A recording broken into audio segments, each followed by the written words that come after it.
Thank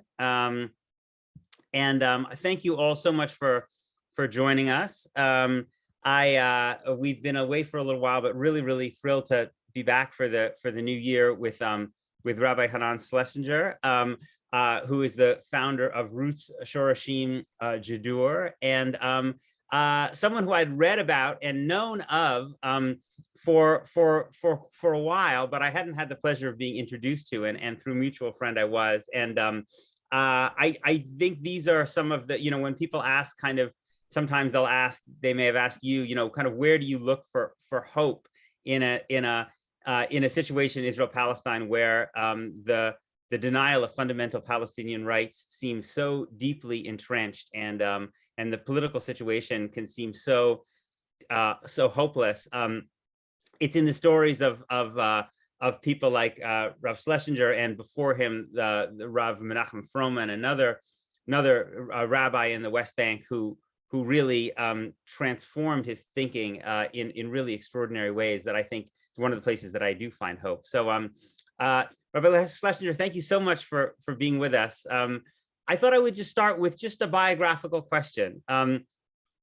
Tell us a little bit about where you grew up, and the journey that took you to Alon Shvut, to Gush Etzion in the West Bank. Okay, thank you. I was born in New York. I was a member of Young Judea when I was in high school. That's a Zionist youth movement.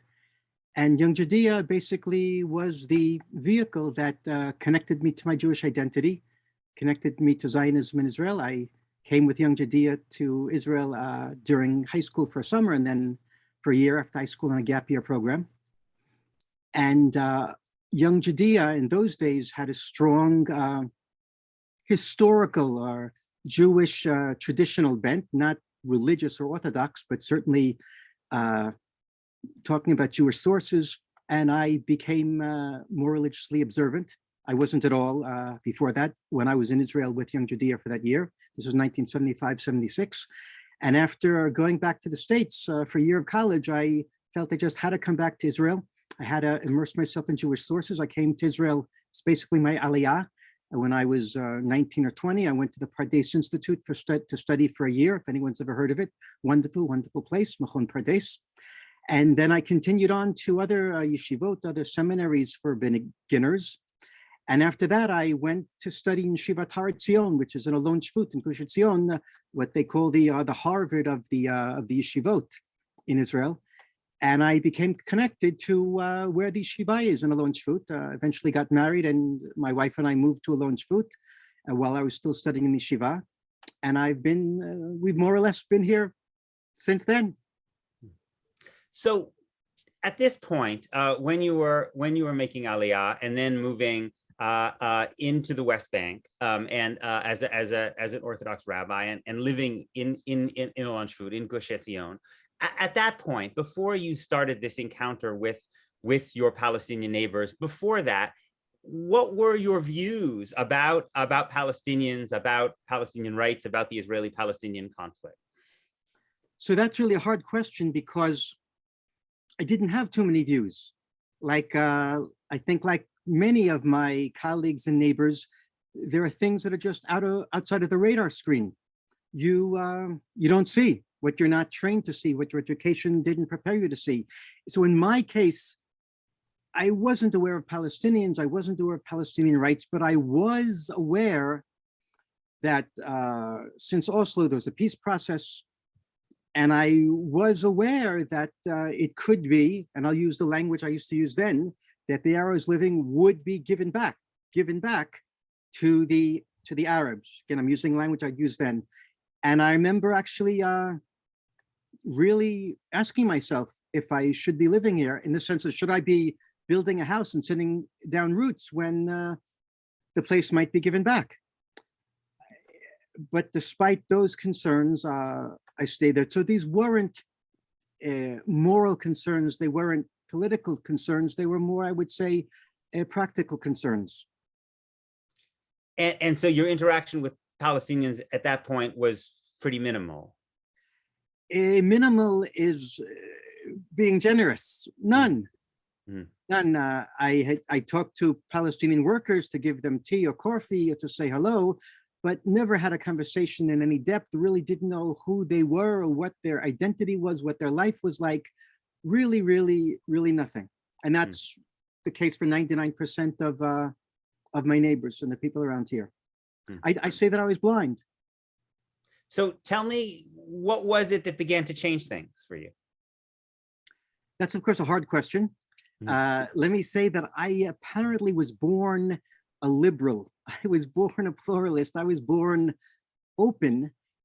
And that's expressed itself in so many ways in my life, in my basic disposition and the way I've related, say, as an Orthodox rabbi to Reform Jews, to conservative Jews, the way I've related to women within the Beit Midrash, the way I've related to secular Jews. I've always been involved in what's called cutting edge, pluralistic movements, but I never applied that to the Palestinians because they weren't on my radar screen. What began to, you can almost say, bring me to express my core personality vis-a-vis the reality of the Palestinians in which I live is that I spent a few years on Shlichut in America, a few years serving as a rabbi in America, in Dallas, Texas. There I was involved in a lot of interfaith work that really, really affected me deeply. It began simply reaching out to evangelicals to encourage them in their support for Israel, but it turned from Christian Zionism and that type of discussion to theological discussion. From there, I got to meet non-conservative, that is to say, liberal Christians and non-Zionist Christians, and I got to meet Muslims, and I founded an organization for interfaith dialogue there in Dallas, Texas, and I was so expanded, transformed, and invigorated and excited by breaking out of my narrow shell and deeply meeting the other and respecting the other. My best friend in Dallas was a pastor, not a rabbi, not a Jewish congregant. We still have a connection to this very day. And when I came back to Israel in 2013, after these years in Dallas, I decided that I want to found an interfaith organization to do in Israel what I'd done in Dallas. And I began to try to meet men of the cloth, Christian and Muslim clergy men or clergy people. And after a few months of that search, I realized that I was barking up the wrong tree. I realized that in America, I know Muslims and Christians as human beings. We speak the same language. We live in the same civil sphere. We go to the same supermarkets, but we pray in different places. So let's meet each other and learn about our differences. But in Israel, I realized we don't even have that common denominator of language of humanity. So I said to myself, Hanan, before you go and try and meet Muslim and Christian clergy people, go try and meet Muslim Christian people. I realized I didn't know any people who were not Jewish. And it was kind of a rude shock when I realized that. And at that point, just about that point, I had a revelatory experience. What happened is that I was driving in my car one day where I live in a Alon Shvut in Gush Etzion, south of Jerusalem. And I had with me two Protestant pastors from the US that I'd met in my interfaith dialogue in the US. They came to Israel to visit to see how the visions of the prophets are coming true. They wanted me to show them. And I showed them around how we've settled the land and built settlements and planted trees and paved roads. And as we're driving, I picked up a hitchhiker. And I picked up another hitchhiker. And when the second hitchhiker got out of the car, one of the pastors turned to me and said, Hanan, it was a great thing you did. You just taught us a lesson in Jewish ethics. He said, in Dallas, we've never seen someone pick up hitchhikers. So I said to the pastor, I said, you know, it's not just me. Around here, we all pick up hitchhikers. We have a common vision. We trust each other. And just like everyone else, I do my best to try and pick up every person who puts out his finger for a ride. And at that moment, I realized that I was lying. I realized that I was lying to the pastors, and even more so, I was lying to myself. I said I pick up every person. I should have said I pick up every Jew. I'd never picked up a non-Jew, a Palestinian in my life. And at that moment, it hit me, perhaps because we were all men of the cloth, we're having deep religious discussions in the car, I realized that there's something really wrong with me, that I don't see the Palestinians, or I don't see them as human beings. And that's just one example of things that happened to me that pushed me to meet Palestinians. And then I did, and my life changed. That's another story. So tell me about that first encounter with Palestinians and what impact it had on you. I can't tell all the stories, right? Time is already short. From the very first minute that I met a Palestinian woman outside of the context of a work relationship, from the very first minute I met a Palestinian man, a Palestinian boy, my mind started to become deeply, deeply unsettled. Within a few minutes, it was clear to me that I was encountering something that contradicted everything I'd known to be true. I met Palestinians within a few minutes who talked to me about their personal journeys of meeting the enemy and finding a human being, their desire for peace, their work and dialogue. And I said to myself, that can't be. Palestinians don't know anything about peace. And actually, my prejudices weren't deeper. I was really surprised, although I guess it's hard to admit, I was really surprised that they were pretty much human beings. I'll just tell you a terrible story that happened to me. In one of the first 10 minutes I met a Palestinian, he took out his cell phone to show me on Google Maps where he lives. And I remember being surprised that he had a cell phone. How do you say in English? A smartphone. Isn't that stupid? Isn't that terrible? And so I began to become undone, to become confounded as I heard their stories, as I heard them talking about living in Palestine. I thought it's Eretz Yisrael, about the Nakba. I thought it was the War of Independence, and everything that I knew from my history, they knew the same history, but from the other side. And I became within 2 hours of meeting at this event in which I met 6, 7, 8, 9 Palestinians. I became nauseous. I became undone. And then I went on to meet more Palestinians, and we founded our organization Roots. And what happened is it okay if I go on with this? Please, please, please, please. You're the speaker. What happened is that I began to see that me and my people have built our identity, our self-understanding upon the nullification and the erasure of the other side's existence and identity. And also began to see at the same time in our discussions, Israelis and Palestinians, as they develop, that the Palestinians do the same thing. It became clear that Palestinians go to sleep at night hoping and dreaming the Israelis will disappear tomorrow because they don't belong. And the Israelis go to sleep with the same dream. And then we began to see that they belong here like we belong here. They've been here for generations. They have this sense that they're at home and they're not going anywhere. And we began to see how we Israelis deny their identity, and we base our own self-understanding upon that denial, because we say, Palestinian, there's no such thing as Palestinian, you're just Arab, so go back where you came from, go back to Lebanon, to Syria. There's no such thing as Palestine, there's never been a Palestinian state. And they say to us, you're a Jew, beautiful, the Quran deeply respects Judaism, but it's a religion, it's a faith, it's not a people, it doesn't demand land. So why did you come to colonize a land? Go back to Russia, go back to New York. We began to see how we really don't know the other. We just have constructed an understanding of the other that serves our own identities and our own needs. And after, I don't know, 3, 4, 5 months of these discussions, Ali Abu Awad, who Sorrel mentioned a few minutes ago, he said something like this. He said, Hanan, it looks like we have to find a way to fit 2 truths into one heart. 2 truths into one heart and 2 peoples into one land.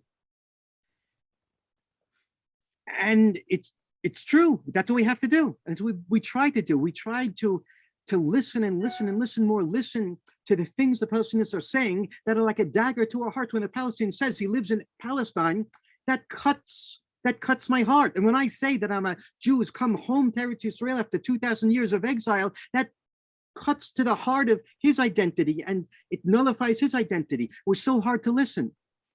But we began to see you can't deny who the other is. You can't tell them who they are. You have to listen and let them tell who you are. And then they'll listen when you tell who you are.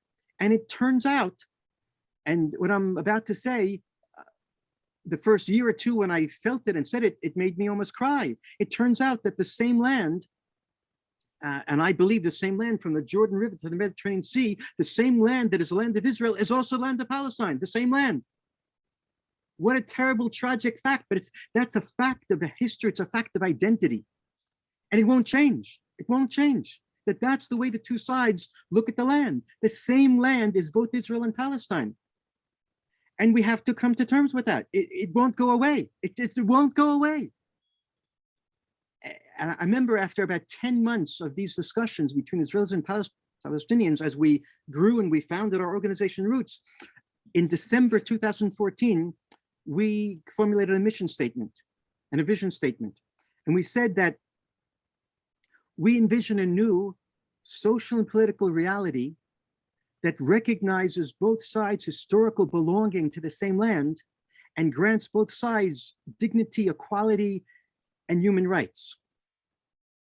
And when we signed that, I remember like looking at my partners and saying, can I sign this? It like, of course it was true, because that's what my Palestinian partners have been saying for the past 10 months. But by saying it, by signing, there's a sense that I'm giving up on my identity. And here comes a really important point. It is, signing that statement was a matter of giving up a little bit on our identity.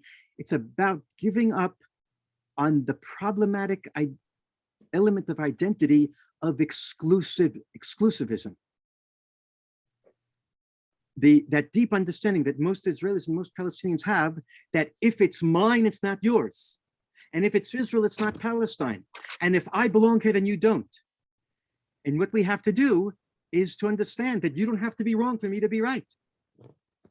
I can be right. It is Eretz Yisrael, and it is our land, but it's also your land, and it's also Palestine, and that doesn't take away from my truth. That's so hard. Yeah. You talked about these encounters. First of all, I want to just encourage people to put questions in the chat. I will convey them I'll convey some of them to Rabbi Schlesinger. So please feel free to chime in. You talked about these interactions you had, and I wonder, and you talked about a kind of parallelism, but obviously there's also a power dynamic in the sense that just the logistics of a Palestinian and Israeli Jew meeting are experienced very differently, because Israeli Jews have citizenship, they have rights of movement, and I wonder how the experience of the power dynamic, the power differential between you as an Israeli Jew who have citizenship and your Palestinian neighbor who's live under military law, how that power differential impacted the interactions and how you thought about it as you were engaging in these conversations. So that's really important. When we first began these discussions, these meetings, when we first founded Roots in January and February of 2014, I had no idea of the things that you just talked about. Absolutely no idea. And perhaps there's people here in the Zoom room that think I'm lying. I really had no idea. And as these things became clear, because the Palestinians would tell us what they experienced on the way to the meeting, about the checkpoint, about being stopped, about their fear. As they became clear, these things, it turned out that in a certain sense, one of the purposes of the meetings was so that we Israelis would learn this truth. And I felt that like my preconceived notions, part of my identity was being destroyed in every meeting as I learned more and more about the conditions that my neighboring Palestinians are living under that I had no idea of, and of course that I'm responsible for in a sense of collective responsibility. And then when new Israelis would join, I would say to myself, yeah, part of the purpose of this discussion is for them to experience that revelation and that opening of eyes, that breaking down of the callous, hard outside shell that prevents us from seeing what's being created, the situation being created around us. And I'll tell you that I've had tens, if not hundreds of experiences of Israelis coming up to me and saying, Hanan, I didn't know, I had no idea. Now what do we do? And I'll just tell you, the other side of the coin is also true. I've had tens of Palestinians, not hundreds, come up to me and say, Hanan, I thought you were going to kill us when I first saw you, that kippah and that beard. You're a settler. All you do is carry a gun and kill Palestinians. And they said, I'm amazed that that's not true, that you're actually a human being and you can be a partner. These transformations of becoming aware in the deepest existential sense of the other's identity, the other's life, and in the case of Israelis vis-a-vis Palestinians, of their lack of rights and of their suffering, that's really what it's about. For me, that's one of the main things that Roots is about, that individual micro transformation that will serve as the basis for the macro transformation on the political level that we're hoping and searching and working for. So we have a question about the idea, we have a couple of questions about the idea of confederation, about the group Land for All. And I wanted just to ask you talk a little bit how you take your vision and what it would actually look like in state form. What would be your vision of how this territory between the river and the sea would be ruled? So I'm going to take a few minutes for that. Sure, please. First of all, Roots is not political. We don't have a particular political plan, but we do have political principles, which I said earlier: dignity, equality, sharing the land. The whole land from the Jordan River to the Mediterranean Sea is both Israel and Palestine. I think we're involved in pre-politics, preparing the hearts, the human groundwork for a political solution. So what would a political solution look like? One possible answer that I partially agree with is we can't know, because we don't yet know each other on human level. That's one possible thing we can say. Certainly the hearts are not ready on either side, Palestinians or Israelis, for a real solution now. And that's, of course, I say that with great pain. And I know as a person of privilege, it's easier to say that's harder for a Palestinian to say it. I realize that. So I see a paradox here when we're searching for a solution, many paradoxes. The one I'll put on the table is that on the one hand, 99% of Israelis, I think, need a Jewish state, without defining what that is, a state that's Jewish in some sense. 99% of Jewish Israelis. Yes, thank you, Peter. You're right, I stand corrected. And probably between 50 and 75% of Palestinians want a Palestinian state, probably. And on the other hand, both sides want and actually require the whole land from the Jordan to the Mediterranean. Because I personally believe the Palestinians have to get the whole land. And I'm including Haifa, I'm including Tel Aviv, I'm including Jerusalem. As far as their identity goes, they won't get what they deserve. They won't be satisfied until they get the whole thing. And I say that with deep honesty. And on the other hand, I think that Jews, Israelis, also deserve the whole land. That without Hebron, without Shiloh, without Efrat and Bethlehem, our identities won't be satisfied. So there's my paradox. You have to give both sides the whole land, but you also have to give both sides their own particular state. How do you square the circle? So if it's possible at all, the plan that you mentioned that the person who brought forth the question brought forth is what I subscribe to on a level of principle. The plan is called Two States, One Homeland, and it's advocated by a group that I'm part of called the Land for All. And we basically say that we have to create two states, Israel and Palestine, more or less separated by what we call the Green Line, but they cannot be two separate states. They have to be two interconnected states. And the interconnection is on three levels at least. Number one, open borders. You can go from one side to the other without being stopped.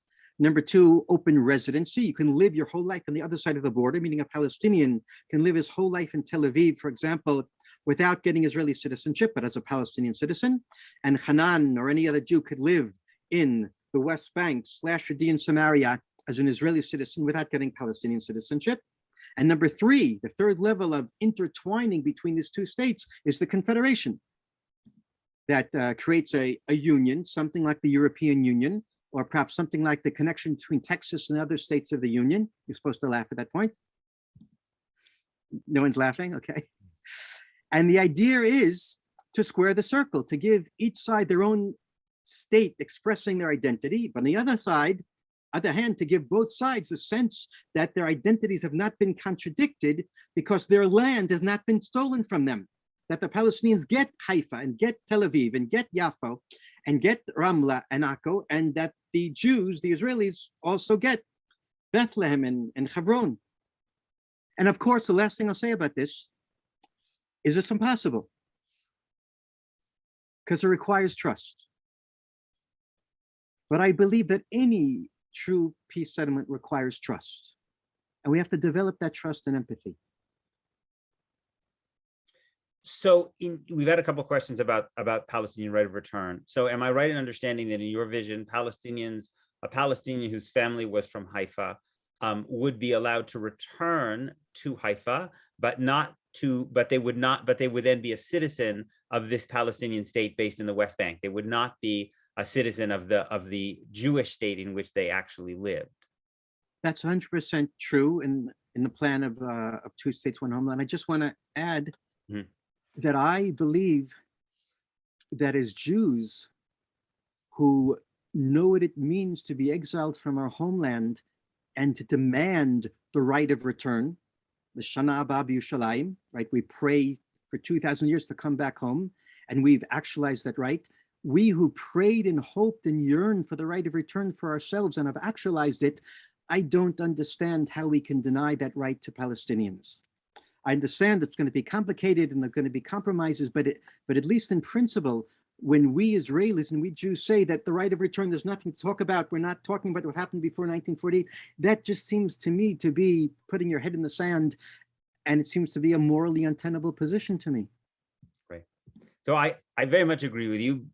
Our tradition, or at least one interpretation of our tradition, also teaches us, in Shemot, in Exodus that we're reading now, that one of the midrashim is, about why the Jews, when they left, why Bnei Yisrael, when they left Egypt, took all of this gold and silver, was so they would not hate the Egyptians, right? So it was only if they were given what we in today modern parlance would call reparations, that they could forgive, that you could not pretend that we couldn't, and so Palestinian discourse, at least as I follow it, often talks in terms, there's a lot of discussion of decolonization.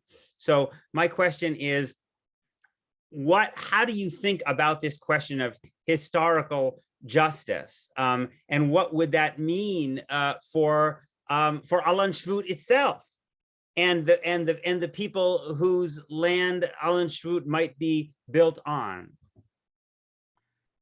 Yeah, very difficult. I divide between the level of principle and the level of practice, of application.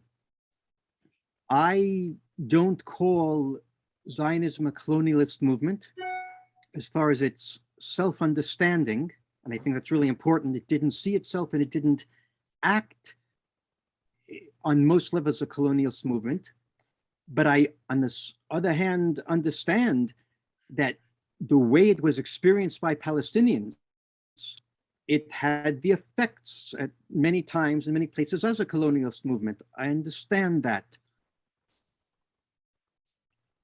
That's point number one. Point number two, which is really part of point number one, it's really important to me to emphasize what I said earlier, that the whole land is Palestine, but the whole land is also Israel. And it's not just that I came to colonize and to live on Palestinian land. I did do that, but I also came to live on Jewish land. That's the same land. I don't believe that, I think talking about justice and trying to implement justice is very important, essential, but I also believe that there's never going to be full justice to the Jews or to the Palestinians, because there's a contradiction here, as I mentioned 5 5 minutes ago. There's a tragedy here. There's a real tragedy that the same land belongs to two peoples at the same time, and I really believe that. So there's not going to be full justice for either side. But we have to make an effort, and to make that effort, that requires that the Israelis and the Palestinians deeply internalize the truth of the narrative of the other side. I know I'm talking in theory, I'm not talking in practice. What do you want me to say in practice? I guess in practice, I mean, I guess in practice, and look, these are difficult issues. I'm not expecting you to figure them out. Goodness knows, I certainly haven't. But what about the question of land that Palestinians lived on, that they had lived on for a long time, that has now been turned into a national park or an army base or Tel Aviv University or the settlement of Al Shvut, all these places. How do you, is it possible to have reconciliation without this is obviously an issue we grappling with the United States not very well, without some kind of response to that? And how do you think about that? So first of all, I'll say that the way you phrase the question is really important to me. That you put on the table that the question exists not just in the West Bank, it exists in Israel proper. Yeah, everywhere. So that's really, really important to put on the table. Number two, I recognize the present injustices that both in the West Bank and Israel proper, the vast, vast majority of land and resources has been and still is being given to Jews and not to the Arabs, not to the Palestinians. That's a present evil that's continuing and I think should stop. Just for example, in my situation where I live, I believe that there should be a settlement freeze until Palestinians are given the same building rights as Jews have. Why should I be able to build an addition to my apartment or build a apartment building which my daughter's gonna buy apartment if my Palestinian neighbors don't have the same right? And that should be clear, not just going forward, but also retroactively. In other words, to right the wrongs, which means Palestinians have to have more building rights today and have more land thawed for building. What is it going to look like in Israel? I'm not in favor of displacing people and destroying houses in order to create justice. I'm not in favor of creating one injustice to right an earlier injustice. There's a very well-known Palestinian demographer in London. I forgot his name, who's now like 80 years old. Salman Abu Sita, I think you're talking about, right? Yeah, thank you. So he, by the way, Israelis who know about him hate of him, of course, but that shouldn't bother us. I mean, shouldn't make us feel the same as those Israelis do. He claims that I think over 80% of depopulated Palestinian villages, 1948, are still in lands that are open and can be rebuilt. Of course, in those cases, that it should be done. Yeah. No, I would encourage people to look at his work. It's for anyone who grew up in a Jewish frame, in a Zionist framework, it's very, very challenging, but I think it's also very important. Can you say his name again? Salman Abu Sita. I think he's done a voluminous amount of work on very detailed questions of the question of reconstruction of villages, of demography, of where his basic argument is that most Jews in Israel always lived mostly along the coasts and didn't actually occupy very much land beyond that. It's kind of in some ways what his let me go to the question of your relationships in Alon Shvut, and I want to just probe about this a little bit, not because I don't believe you, but because I still find it some ways hard to figure out. For those of many people who know, Alon Shvut, Gush Etzion, there's not a bunch of dummies in Gush Etzion, right? I mean, some of the most. So this is one of the most intellectual communities in the Jewish world. I mean, truly, truly brilliant people, right? I mean, the most the Harvard of yeshivot, right? I mean, Gush Etzion. I mean, these are extraordinary minds living around you, your friends and neighbors, right? So it's not as if I imagine people are not talking politics and reading all the time, right? And so explain to me how that can coexist with the blindness, because I imagine, I mean, I debated once, Rabbi Riskin, right, the eminent rabbi of Efrat, Shlomo Riskin, nice man. I certainly don't think that Shlomo Riskin would say he's blind. I think Shlomo Riskin would say he has a different perspective than yours, given his understanding of the realities in Israel-Palestine. So parenthetically, I just say that Rabbi Riskin has a certain connection to the work of Roots.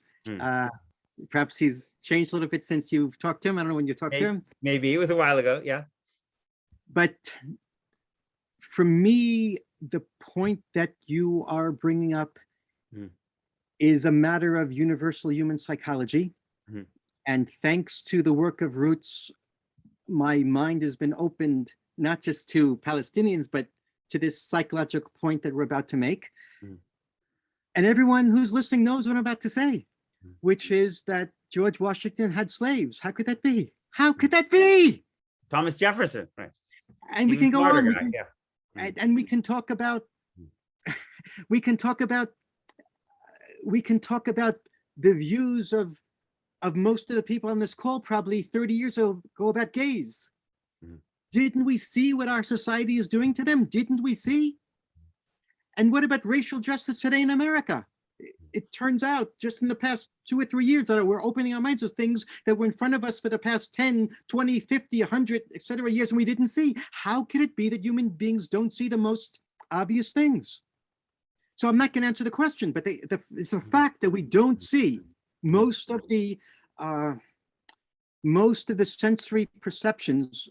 How can I say this? We don't process the meaning of what we physically see unless our minds, our moral minds, have been trained to see it. And it's frightening to think of this, which means that it's very minute. I'm blind to things that I don't know what I'm blind to. So I sometimes say to myself, how could it be that many people that I know, including me, eat meat? How could it be? Right. I'm pretty sure in another 30 years, if I'm alive, I'm going to look back and say, how did I do that? So yes, the smartest people in the world, including me, can be blind in the past and the present. And in terms of the path forward towards a transformation, I'm wondering if it seems to me there was a moment in the United States during the civil rights movement when, even though it wasn't that, millions of people were getting together in one another's homes, something about what the civil rights movement was able to do and the way it was magnified in the media did lead some group of white Americans to have some kind of reckoning, to rethink things, which created a political space for the passage of the Civil Rights and Voting Rights Act. How do you have any sense of how this transformation in consciousness that you are talking about on a relatively small scale, on a human level, how it could take place at scale? What could happen that would shake Israeli Jews and make them think in a fundamentally different way? I don't have an insightful answer. Just like I'm pretty sure that before Martin Luther King, no one knew how it would happen. And he himself didn't know, right, what the effect of his work would be. He had faith that one has to take responsibility. So my answer sounds to me pretty lame. My answer is just to scale it up 1,000-fold. And I can say that in the work of Roots, we began in Gush Etzion between Bethlehem and Hebron. We have the only joint Israeli-Palestinian community center in the whole West Bank. But 4 years ago, we expanded to creating a second center in the Jordan Valley. And 2 years ago, we began to expand to creating a third center in Samaria between Ramallah and Nablus in Hebrew Shechem. And I can also say, without giving any details, that two mayors of cities in Samaria, Jewish cities between Ramallah and Shechem, have approached me in the past 2 months asking to expand the work of Roots to their cities. And they seem to be very sincere. They're not just doing it as a fig leaf. So I have a little bit of hope, a little bit. Let me ask a difficult question, which is, it seems to me, when one thinks about theories of change, there's the notion that you convince people, you change their hearts, right? But Frederick Douglass also said, power concedes nothing without a demand, right? In which he was talking about the fact that people also change because they're forced to change, because they recognize that if they don't change, they might lose something. They might be in some kind of danger, right? The boycott, divestment, sanctions movement is partly based on that premise. Maybe they want to change hearts and minds, but they want Israeli Jews to suffer economically, maybe culturally, in some way, psychologically, in order to make them rethink, right? I'm not equating the two, but Hezbollah would say, perhaps, that Israel didn't leave southern Lebanon because they were given flowers and candy. They left southern Lebanon because the Hezbollah fought them, right? And I know, I've heard, I think there are many Palestinians, maybe Israelis, who might say that Hamas has gotten more from its military tactics than the Palestinian Authority has gotten from its security cooperation. So there's obviously violent pressure is one thing, nonviolent pressure is another. But tell me how you think about this question of the legitimacy of Palestinian pressure on Israel, as opposed to simply, kind of an effort at changing hearts. Okay, so first I just want to say a sentence about your previous question about the scaling up. I forgot to say that in addition to the work of Roots, there's over 100 other organizations in Israel and in Palestine that are trying to move us towards reconciliation. And one of the things these organizations have to do is to band together. And that's the work of ALMEP, partially the Alliance for Middle East Peace. And it also has to do with the money that the American Congress, $250 million, has now devoted to our organizations, these reconciliation, people-to-people reconciliation organizations. And actually the American government, the State Department, is, in the way it's explaining the grant money available, they are trying to bring the small organizations to work together, to partner together. So that's part of the work of these little organizations coming together to amplify our effect by strategic partnership. Okay, that's the previous question. Now your present question.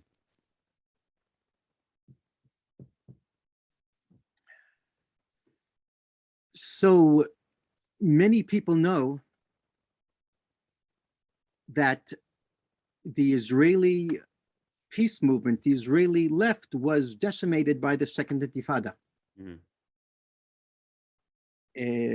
Someone who talks about this an awful lot is Yossi Klein Halevi. Many perhaps have read his book, Letters to My Palestinian Neighbor. He himself says he's suffered from the effects of this Second Intifada until about 2 years ago.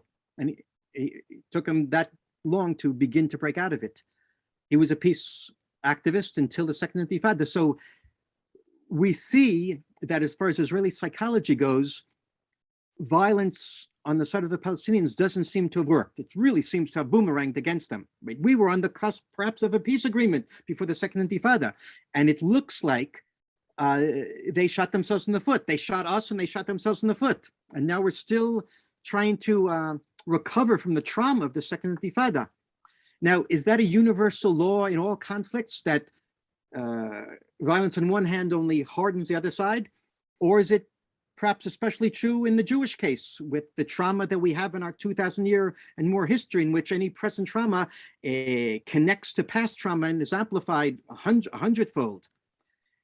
So that could be. It could be that we're a case in which violence against us just makes us more obstinate with our backs against the wall, to fight the enemy. But on the other hand, of course, the things you said in historical examples and other conflicts hold some water. So do I know the answer there? If I don't know the answer, and I'm fortunate I'm not a Palestinian, I don't have to struggle with this issue.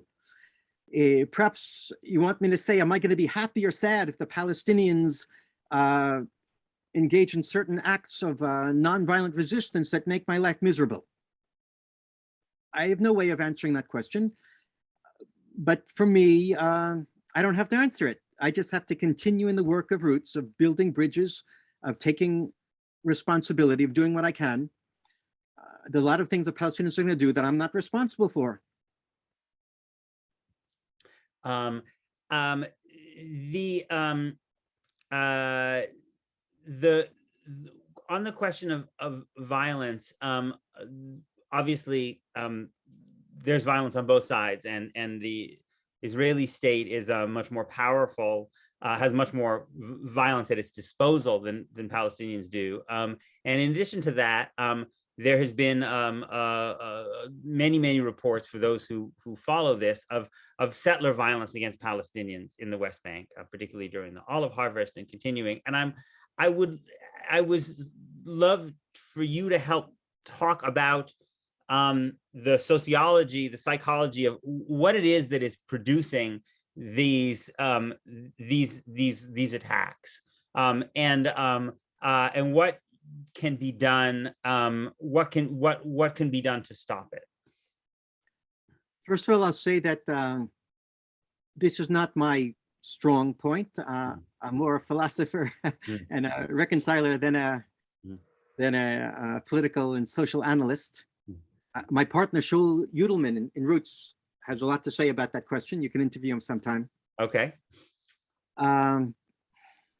So to me, it's clear that the return of the Jewish people to the land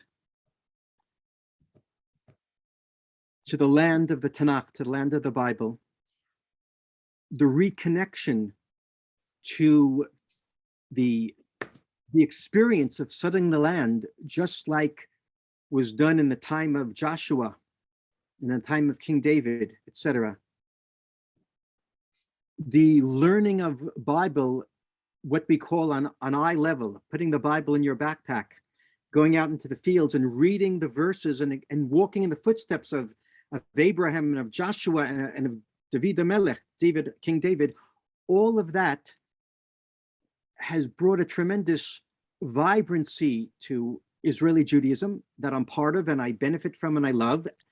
But at the same time, it's released a groundswell within our hearts and with our Jewish identities of the capacity for biblical violence. And it's frightening. For over 2,000 years, the rabbinic tradition has developed in order to, among other things, to modify and attenuate the violence of the Bible. I mean, many are familiar with it. And as a teacher of Talmud, I deal with this all the time. The way the rabbis treat the death penalty, et cetera, et cetera, et cetera. The way the rabbis reinterpret, for example, King David's acts of war as acts of war against the study partner, of doing war and inserting Torah, right? It's all there, but partially in the Zionist movement and the religiousized movement, partially by design, but even more simply by the existential wellsprings that have been released inside of us. Yes. We're going backwards. We're going back to biblical morality. On a very, very visceral level, that is not, it's not a matter of reinterpreting halakha. It's a matter of things happening inside our religious psyche, which on one hand, again, are very, very powerful and beautiful, of making religion more real and visceral and connected to reality. But on the other hand, there are terrible, terrible dark sides to it. Yes, yes, yes. You're saying something that seems to me extremely important, and I want to ask you more about it. I mean, there are those who would argue that um, there is in the entire nature of the idea of the creation of a Jewish state, of taking Zionism, taking the desire for return from something which is at the theological, spiritual level that you're praying for, to turning it into a political and military movement that inevitably takes this golem, right? This monster that the rabbis had tried to shackle in the wake of the Bar Kokhba rebellion, by, as you say, taking all the military and political stories, which and the deep violence that's there in books like Joshua and Judges, and is imagined in Deuteronomy, and basically turning it into basically confining it within the Beit Midrash, confining it within the rabbinic tradition, that inevitably, once you bring these energies out with a process of conquest and taking land and the creation of a state with an army, that there is no escaping the fact that this is going to be unleashed. And so I'm really interested in how you think within the context of a Jewish sovereignty project, it's possible to put a moral boundary around this, because it's not as if, I mean, I want to tell you, it's not as if these people, as you say, it's in the text itself, right? The story of how, the story of how Bnei Israel took the land, right, was not through, whatever. It was not through a nonviolent process, right? It was through a process that looks that can look exterminationist. So talk to me about how that is even possible to do. Okay. You twice used the word inevitable, and once said no escaping. So I'm playing devil's advocate, but I want you to tell me that I'm wrong. Right. So that's where I have to push back. From a historical and a social psychological perspective, you can't say inevitable. You can't say no escaping. You could only say, looking back with hindsight, that's what is happening partially. Could it have been different, and could it be different in the future? Of course it could. Of course it could. Let me just point out that in the halakhic system, it's very clear. It's very clear in the halakhic system that what was commanded upon the Jews, the Israelites, to do to the Palestinians, right? To do to the local Canaanites, that was only vis-a-vis the 7 Canaanite nations. And the Talmud says explicitly they're gone from the world. And therefore, for all intents and purposes, it's clear in the halachic literature that those commandments are a dead letter. It's clear. So the halachic system already has within it the understanding and the teaching that when we come back to the land of Israel, as we've done today, it's a different story. It's a different story. But the problem is we're not even we religious Jews are not living it out halachically. We're living it out viscerally. Right. We're living it out in the culture we've created, and culture again and again, of course, trumps religion, right? It trumps halacha. Right. So of course it's possible. And indeed, part of the work of Roots is creating what Hadassah Fruman, the widow of Rabbi Menachem Fruman, who you mentioned earlier, which he calls Zionism too. We have to move beyond where we were until now, with the emphasis on one more fact on the ground and another settlement, whether that was in 1910 or 1930 or today. And we have to move to creating a moral Zionism, a Zionism that doesn't ignore our neighbors, et cetera, et cetera, et cetera. Do I know how to do that? No. Do I know, am I certain it's going to happen? No. Is it part of my life's mission? Yes. It begins with meeting the other. I believe, and I deeply believe this, that when you meet the other in a deep encounter and you listen deeply and he listens to you, You're going to go back to the Beit Midrash, and you're going to go back to the culture of Zionism differently.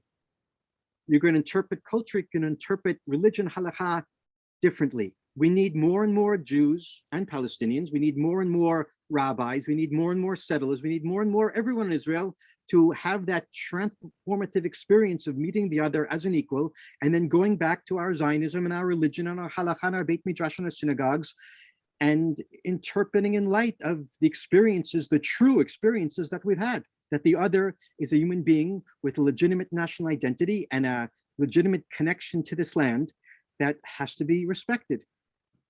Right, right. And certainly one can take hope from the fact that the as you say, the halachic tradition, the Jewish tradition, has been extraordinarily innovative and daring and creative. You know, and has that capacity. Again, the work has already been done in the Beit Midrash.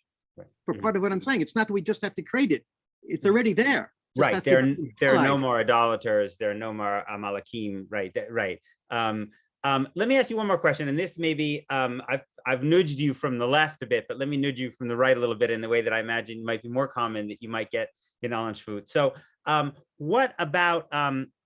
I'm curious about your one of the word that you hear always in the mainstream Jewish conversation immediately is Hamas, right? So, oh, you want to live together. You want to live together. Everyone's going to be so nice to one another. It's all great, right?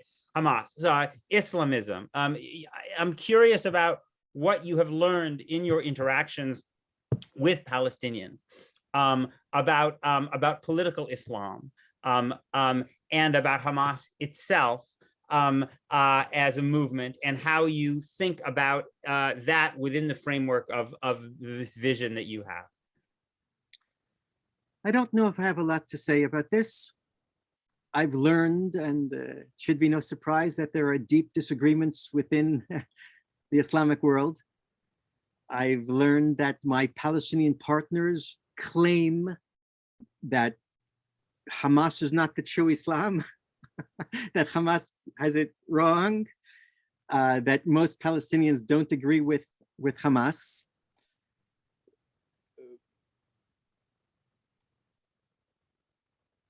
And I don't know what else I can say about that.